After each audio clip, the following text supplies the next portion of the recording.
we have obtained the n-type material. This call is now being recorded. We have obtained the n-type material by diffusing the pentavalent impurity in the intrinsic semiconductor. I hope you all are very much familiar with the term intrinsic. So you all are familiar with the intrinsic, and now we need to discuss the neutrality of the n-type material. So there are several ways by which we can understand the neutrality, and I will start with the very basic so that it will make you understand. An n-type material, in an n-type material, basically what we have, electrons and the most of the electrons are there, and these electrons have the if these all electrons, if the majority of electrons are available in the n-type, electrons are there and holes are there. Now virtually it seems that n-type has a negative charge. Actually n is negative because this n is for negative charge carrier, which are electrons, and p are the holes. A hole is equivalent to the positive charge. This we have already understood in the previous lecture. Now what you need to understand that why n-type is neutral. This there are large number of electrons available in the n-type and very small number of holes, and these holes are generated by the thermal energy, thermally generated.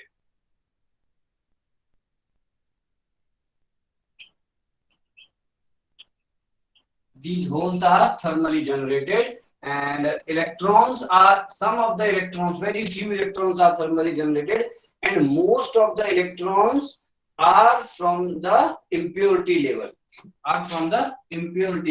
This is the, if we try to draw the diagram, this is the impurity level.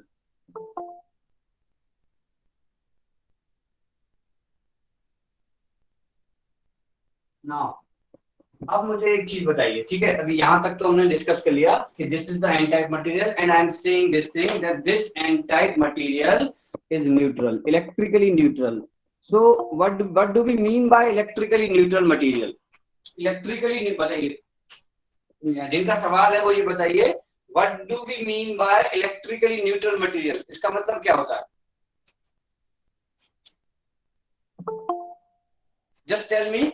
I'm asking you the question. What do we mean by that? Any material or any given substance is electrically neutral? क्या होगा? जितना charge positive उतना charge negative. उस positive negative ये तो आपने बता दिया एक सेंस में. Basically there should not be any net charge, उसके ऊपर कोई भी नेट चार्ज नहीं होना चाहिए. चलिए अब हम डिस्कस करते हैं पहले बिल्कुल बेसिक एग्जांपल. ये चीज क्लियर है कि कुछ भी नेट चार्ज नहीं होना चाहिए. अगर हम सारा चार्ज उस मटेरियल पे देखें तो उस पे कुछ भी नेट चार्ज नहीं होना चाहिए. ठीक है, पहली चीज क्लियर है. तो यानी कि तब वो चीज आपकी इलेक्ट्रिकली न्यूट्रल होगी. अब अगर हम ये बात करें, यहाँ पे आपका ये मटेरियल है, मान लीजिए सिलिकॉन ही का एक मटेरियल है, और या कोई भी एक मटेरियल है, ये इलेक्ट्रिकली चार्ज कब कहलाएगा? इलेक्ट्रिकली चार्ज कब कहलाएगा? व्हेन इसके इस मटेरियल की जो बाउंड्री है, यानी कि जो मटेरियल मैंने बना रखा है, यहाँ से एक इलेक्ट्रॉन बाहर निकल जाए और उस करस्पॉन्डिंग एटम, बहुत सारे एटम होंगे, वो जो करस्पॉन्डिंग एटम होगा वो पॉजिटिवली चार्ज हो जाएगा. अब अगर मैं इस एटम को देखूं, अब अगर मैं इसको, मान लीजिए हम सबसे एक छोटा सिस्टम लेते हैं, ठीक है, एक छोटा सिस्टम ले लेते हैं जिसमें दो ही सिलिकॉन एटम है, क्योंकि दो हैं, ऐसे 2 लाख हो सकते हैं, भाई सीधी सी बात है, 2 होते हैं, और एक मोल में तो इतने होते हैं एटम्स. तो जो चीज 2 पे लागू होगी वो सब पे लागू होगी, 1 पे लागू होगी वही सारी सभी चीजों पे. तो अब अगर इसमें 2 है तो मान लीजिए एक का एक इलेक्ट्रॉन बाहर चला गया, अब इसके पास तो 14 प्रोटॉन है इसके न्यूक्लियस में, और 14 ही इलेक्ट्रॉन है इसके सेल्स में. इसके पास 14 प्रोटॉन है इसके न्यूक्लियस में, बट 13 इलेक्ट्रॉन रह गए, बिकॉज एक electron somehow by some external energy it has absorbed and it has left the surface of the material, यानी इस सिस्टम से पूरी तरीके से बाहर आ गया. तो तभी तो हम इसको कह रहे हैं this is the electrically charge. So we are saying the charge density for this material, अगर हम देखें इस मटेरियल को, charge density is not equal to 0. अगर हम बात करें charge density which is generally low is not equal to 0. ये क्लियर है यहाँ पे? पहले ये कंसेप्ट क्लियर है आपको कि ये मटेरियल जो है इलेक्ट्रिकली चार्ज होगा जिसका एक इलेक्ट्रॉन बाहर. ये क्लियर है? Yes sir. जल्दी से समझिए आप. बहुत सिंपल है. अब अगर हम बात करें एन टाइप, सबसे पहले इंट्रिंसिक की. इंट्रिंसिक मटेरियल यही था, इसमें एक है, ऐसे इसमें कितने भी हो सकते हैं. तो तब लेकिन अब अगर हम बात करें कि एक सिलिकॉन मटेरियल है हमारे पास इंट्रिंसिक, और उसके अंदर मैंने, उसके अंदर सिलिकॉन थे बहुत सारे. ये तो है मेरा इंट्रिंसिक सिलिकॉन, ठीक है, सारे सिलिकॉन है, सारे के सारे ये सिलिकॉन है.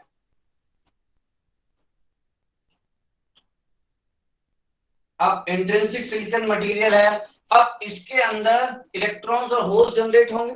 ऑब्वियस सी बात है, जहां से इलेक्ट्रॉन जब जाएगा तो उतना होल जनरेट करेगा, यानी थर्मली जनरेटेड इलेक्ट्रॉन्स और होल्स होंगे. इसमें थर्मली जनरेटेड इलेक्ट्रॉन्स और होल्स होंगे, यानी कि इस मटेरियल के अंदर सिंपल सी बात है वैलेंस बैंड होगा. इस मटेरियल इसकी बात कर रहे हैं, वैलेंस बैंड होगा, कंडक्शन बैंड होगा, और मटेरियल के अंदर ही ये पूरी बात इस मटेरियल की, ये इसका क्रिस्टल स्ट्रक्चर है और ये इसका बैंड डायग्राम है. तो बैंड डायग्राम में इसका जो हम बात करेंगे कि इसके अंदर होल्स होंगे, यानी और थर्मली जनरेट होंगे, तो हमेशा इलेक्ट्रॉन और होल पेयर में जनरेट होंगे, यानी कि जितने इसमें इलेक्ट्रॉन होंगे उतने ही उसमें होल होंगे. ऑब्वियस सी बात है, अगर कोई इलेक्ट्रॉन अपने पेरेंट एटम को छोड़ के जाएगा तो उस पेरेंट एटम पे एक पॉजिटिव चार्ज आ जाएगा. यानी कि अगर हम देखें इसके अंदर, तो ये material after the thermally generated electron hole pair, this material will be electrically neutral. ये क्लियर है? पहले इंट्रिंसिक के लिए क्लियर करिए, फिर तुरंत इस पे आ जाएंगे. हम वन बाय वन चल रहे हैं. पहले हम समझ रहे हैं कि इलेक्ट्रिकली चार्ज और न्यूट्रल होता क्या है, उसके बाद अब यहाँ पे क्लियर करिए कि ये सिलिकॉन मटेरियल जो है आपका इंट्रिंसिक है, और इसके अंदर अगर इलेक्ट्रॉन होल पेयर जनरेट भी हो रहे हैं तब भी इस पर कोई चार्ज नहीं आ रहा है, बिकॉज जहां से भी इलेक्ट्रॉन बॉन्ड तोड़ के निकला है वहां पे उसने एक होल क्रिएट किया है डेफिनेटली.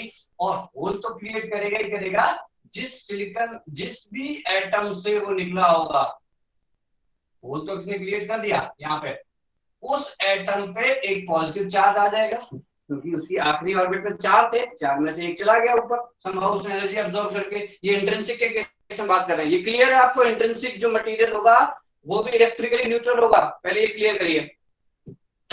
यस सर, क्लियर है. बस खत्म. अब कहानी खत्म. यानी कि इंट्रिंसिक, अगर ये आपका ये जो इंट्रिंसिक है ये अगर इलेक्ट्रिकली न्यूट्रल है.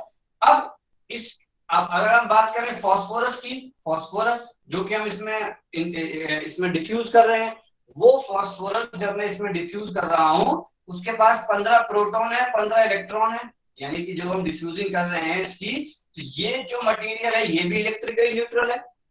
ये एक इलेक्ट्रिकली न्यूट्रल मटेरियल है, देख सकते हैं आप. तो अफकोर्स, और ये भी. अब एक न्यूट्रल मटेरियल के अंदर मैंने दूसरा न्यूट्रल मटेरियल को डिफ्यूज किया है, यानी कि जब एक्सट्रिंसिक सेमीकंडक्टर बनेगा, तब आपका ये जो मटेरियल होगा, this silicon, at the side of this silicon the phosphorus atom will sit, this phosphorus atom will sit at the side of silicon. जब इस फास्फोरस एटम इसके अंदर गया, मान लीजिए ये आपका एन टाइप मटेरियल है, एन टाइप मटेरियल, इसको बना लेते हैं, इस स्पीकर को. अगर ये आपका एन टाइप मटेरियल है तो एन टाइप मटेरियल में एक ही का एग्जांपल लेंगे, बस फास्फोरस आ जाएगा सिलिकॉन की जगह. पहले सारे सिलिकॉन एटम न्यूट्रल थे बिकॉज थर्मली जनरेटेड होल्स तो क्रिएट. अब ये चार तो बॉन्ड बना दिया, एक इलेक्ट्रॉन जो है आपका, इसका जो एनर्जी लेवल है वो ये एनर्जी लेवल आ गया।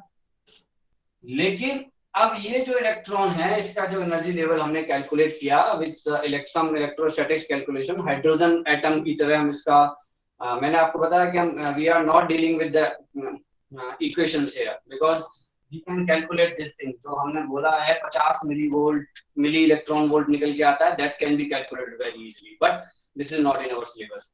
तो वो सारी चीजें इस एटम को मॉडल करके as a hydrogen atom, but right now all you need to understand कि this phosphorus is having one electron which is not bonded with any silicon atom, and these all electrons have a sharp energy level which is very near to the conduction band, and at some elevated temperature or by some thermal energy all these electrons will be available in the conduction band।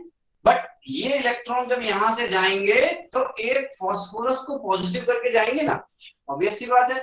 जब ये electron यहां से जाएंगे तो phosphorus का जो original atom है जो कि डिफ्यूज हुआ है वो पॉजिटिव हो जाएगा, तो जो नेट चार्ज है वो जीरो रहेगा। यहाँ पे पॉजिटिव पॉजिटिव यहाँ नहीं दिखा सकते हम because this is energy level diagram.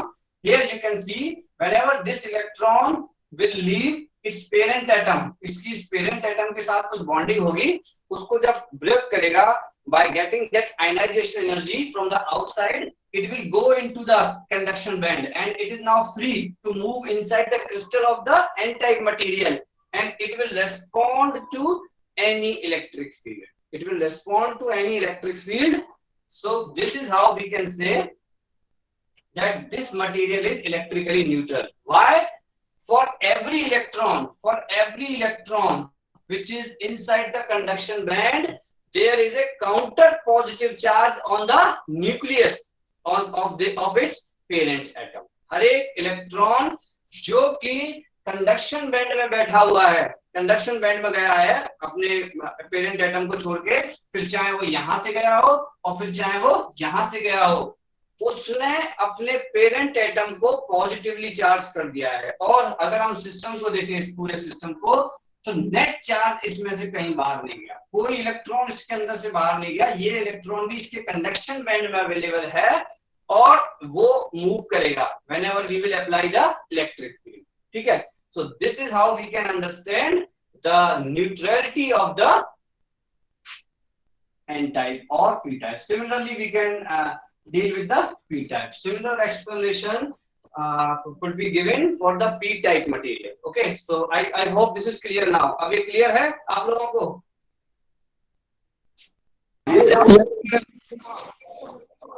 आपको डाउट तो नहीं है?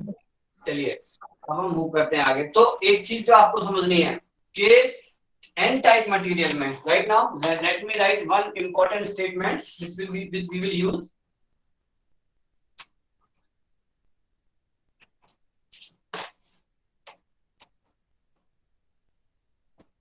In n-type material,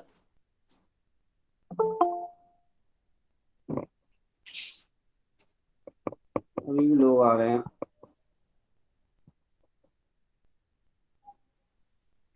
n-type material में जो चार्ज डेंसिटी होती है, charge density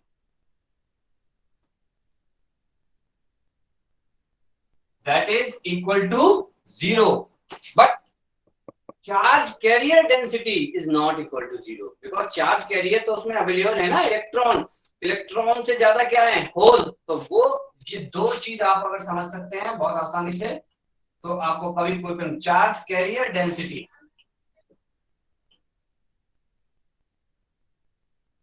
is not equal to 0। So this is the conclusion from the last class for n-type and p-type। This is the conclusion। इसको लिख लीजिए, नोट कर लीजिए, and we will use it further। n-type and p-type। So these are the two statements which are very necessary। The charge density is 0 for any n-type or p-type material, and the carrier charge carrier density is not equal to 0। Charge carrier means the mobile, but the mobile particles like electrons and holes which are moving inside the material। Okay, so this should be clear, and this thing we will use in the further। अब हम discuss करते हैं। तो P type N type material बना लिया, काफी समय से हम सेमीकंडक्टर फिजिक्स पढ़ रहे हैं। अब हम पढ़ने वाले हैं सबसे important device which is the heart of the semiconductor physics, और you can say which is the heart of the electronics, सबसे important device. And all you need to understand कि अगर आप इसको समझ सकते हो, what you need to understand here, कि अगर इसकी जो मैकेनिज्म हम पढ़ने वाले हैं अगले 2-3 लेक्चर, जो 2 लेक्चर अगले, तो अगर आप इसको समझ सकते हो then you can understand any device, any electronic device, even it's a transistor, MOSFET, FET, जो भी आगे आप पढ़ोगे उसको आप समझ पाओगे। First you need to understand the PN junction, यानी कि पहले आपको हमने इंट्रोड्यूस कराया कि ये पी और एन टाइप होते क्या है। यहाँ पे अब तक क्लियर है हमारा, सारी चीजें हम जानते हैं इनके बारे में, कैसे फॉर्म किया, क्या क्या इसके पीछे फिजिक्स है। तो चलिए अब हम देखते हैं कि अगला हमारा टॉपिक है PN junction.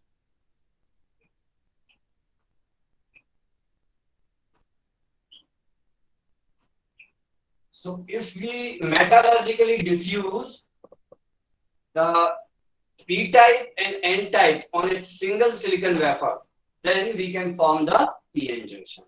So basically we are not juxtaposing two p-n things.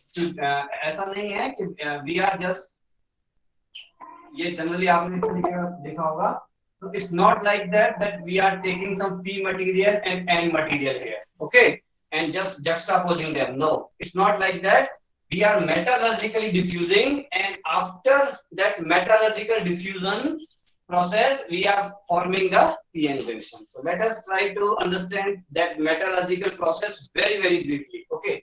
So what we do generally, we have a silicon wafer.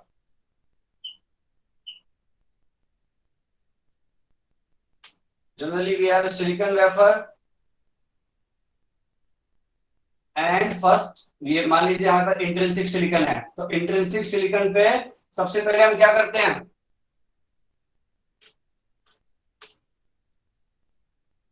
इसको पहले मान लीजिए एन टाइप बनाते हैं। तो phosphorus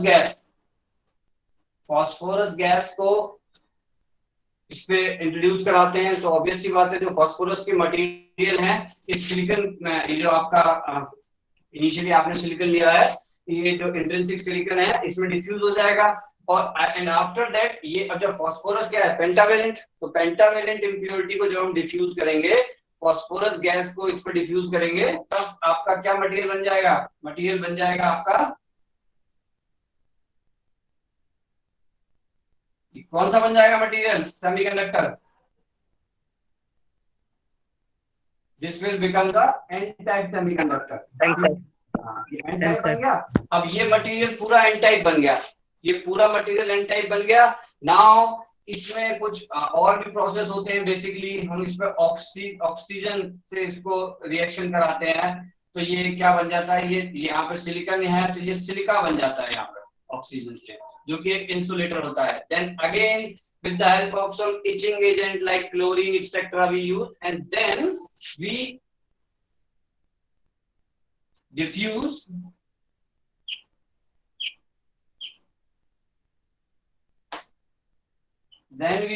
the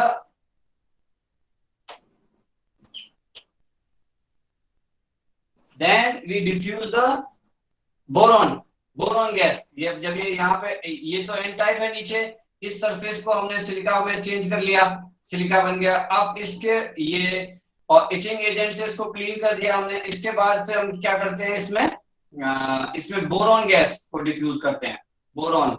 so boron is a trivalent impurity. Then what will happen, हम boron की heavy doping करेंगे, हैवी, तो जो एन टाइप है उसको कन्वर्ट करता जाएगा, और बाकी जब इसमें बोरॉन की हैवी डोपिंग हो जाएगी, then up to a particular distance, और you can say up to a particular width, जैसे इसमें बोरॉन को डिफ्यूज करेंगे, तो मान लीजिए हमने यहाँ तक करना है, यहाँ तक करना है, बस यहाँ से ऊपर से जब डिफ्यूजन कर रहे हैं बोरॉन का, देन ये जो मटेरियल है आपका क्रिएट हो जाएगा पी, इतने हिस्से में, जहां तक हम इसको डिफ्यूज करेंगे। जैसा मैंने बताया, this process is very well managed and very precise process, और ये जो प्रोसेस है इसके लिए अलग से एक सब्जेक्ट होता है VLSI, फैब्रिकेशन टेक्नोलॉजी। तो ये जो फैब्रिकेशन टेक्नोलॉजी के बेसिक्स है, जस्ट मैंने आपसे बिल्कुल बेसिक स्टेप जो कि बहुत पहले यूज किए जाते थे, और in order to make you understand that this thing is not just juxtaposing of P and N. Actually, now we have created the PN junction. Now we have created the PN junction.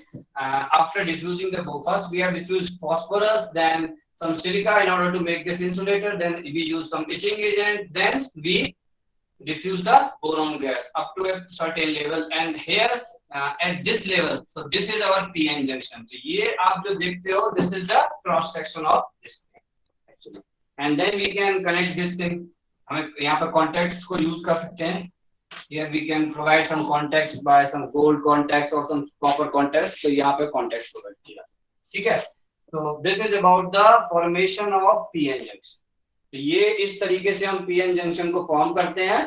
This is how we can form, and this process is called the fabrication process. और बहुत सारी process इसके अलावा और होती हैं, ठीक है. तो ये बस सिंपली आपको इंट्रोड्यूस कराने के लिए कि how we are forming the PN junction. चलिए अब हम आगे बढ़ते हैं कि अब जब पीएन जंक्शन हमने फॉर्म कर लेते हैं, तो पीएन जंक्शन को फॉर्म करने के बाद इसमें क्या होगा, यानी पी टाइप मटेरियल एक डिफरेंट मटेरियल है, एन टाइप मटेरियल एक डिफरेंट मटेरियल है.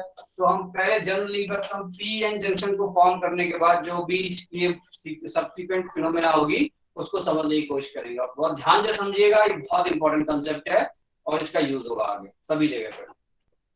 अगर ये समझ में नहीं आया तो डेफिनेटली ट्रांजिस्टर तो बिल्कुल भी नहीं आएगा, कुछ भी नहीं आएगा आगे, बिकॉज सर्किट्स भले ही आप सॉल्व कर सकते हो, बिकॉज इस डिवाइस को हम यूज नहीं करते, इसका बस एक सब्स्टिट्यूट सर्किट यूज करते हैं, बट मेन फिजिक्स आप मिस कर जाएंगे. अब हम कोशिश करते हैं पीएन जंक्शन बनाने की. पीएन जंक्शन जब हमने फॉर्म कर दिया उसके बाद बेसिकली क्या होता है.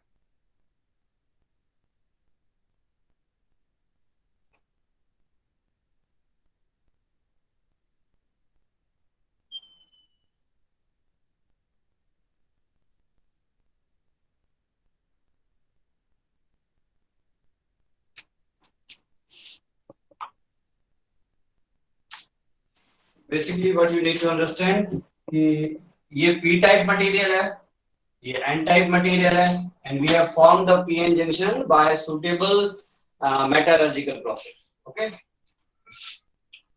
now you can see if this is a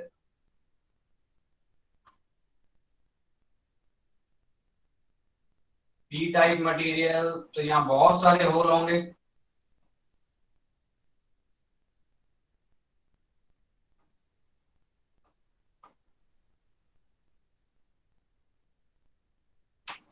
ये एन टाइप मटेरियल है तो डेफिनेटली बहुत सारे इलेक्ट्रॉन्स होंगे.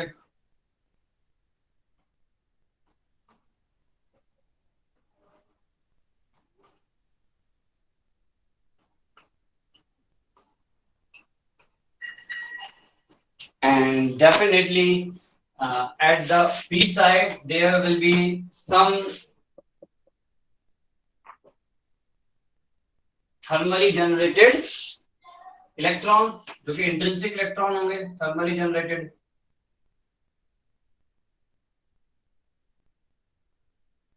थर्मली जनरेटेड इलेक्ट्रॉन्स होंगे. Similarly these all are thermally generated electrons and these are thermally generated holes.